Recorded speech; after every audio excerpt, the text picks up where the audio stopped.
Hello everyone and welcome back to the channel. My name is Shoily Chakraborty and I'm working as a legal intern in LEXIS and Company. The topic for today's video is the enforceability of the directive principles of state policy. An idea borrowed from the Irish Constitution, the underlying foundations of the directive principles of state policy lie in the historical India itself.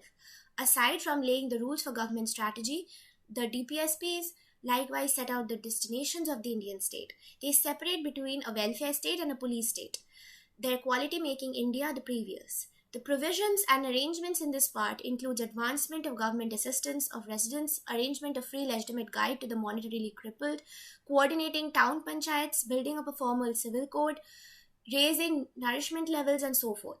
They likewise plan to set up social and monetary majority rule government guaranteed in the preamble. They were embedded with the point of building up a communist example in the general public and not buy in both to the boundaries individualism or socialism. The standards expressed under Article 36 to 51 can't be abused by the state or any person since they're not enforceable in court. Be that as it may, if any fundamental right is being disregarded, an individual can go to court of law to look for a cure. Any law which is in clash with the fundamental rights can be announced void or illegal by the courts. Yet this isn't the situation with directive principles. At the point when the topic of need emerges among directive principles of state policy and fundamental rights, there are a few clashes on this account. The legal aspect of it additionally been differing throughout the long term. On account of State of Madras versus Champaran, Doirajan, the apex court expressed that if any law is disregarding the fundamental rights with law will be viewed as illegal. However, this stand won't be taken if any legitimate law negates the directive principles of state policy. Hence, it tends to be said that the fundamental rights were given greater need over the DPSPs.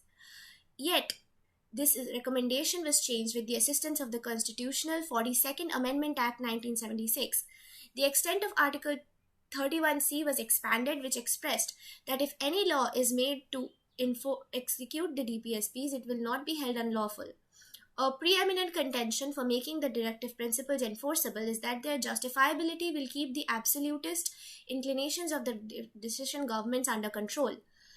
Additionally, a large portion of the arrangements contained in the directive principles are guaranteed made by the challenging gatherings during the hour of decisions. These guarantees, as it normally information, are only occasionally kept.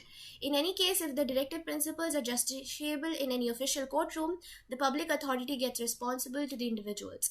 Their activities will likewise be constrained through these directives. It is additionally contended that making the directives enforceable is vain since an enormous number of laws and strategies are not set up for the usage of these DPSPs.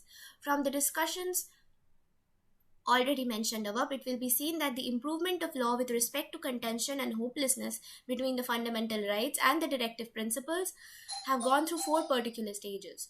Towards the start, an exacting strict understanding was upheld and the fundamental rights would beat the directive principles. Later in course of time, however, a noticeable and a much needed development over the legal disposition and the courts, however, subjected to the directive principles and the fundamental rights came over, and the courts took the view that the instrument of agreeable development ought to be utilized to decipher the two parts, that is the fundamental rights as well as the directive principles of state policy.